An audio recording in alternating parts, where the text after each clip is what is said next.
الأخضر اللي السيد وزير الفلاحة قال لولا هذا المخطط للمغرب اليوم كان غادي يكون أمام كارثة.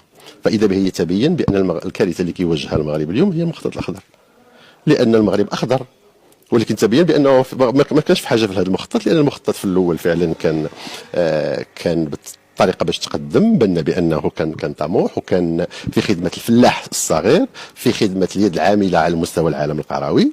فاذا هذا الشيء كله ما بقاش، شفنا بان السنزيف كانت واحد الكلفه ماليه اللي هي فاقت ال 15000، اسمعوا مزيان، 15000 مليار اللي مشات ديال السنتيم في هذا الظرف هذا. 80% ديال لا لا لا يعني الموارد المائيه ديالنا مشات. ها انتم كتشوفوا اليوم في بني ملال، ها انتم في ولاد مبارك كتشوفوا الكارثه، 70000 هكتار اللي تقريبا مشات للضياع، وهي على مقربه من ثاني اكبر سد اللي كاين في المغرب.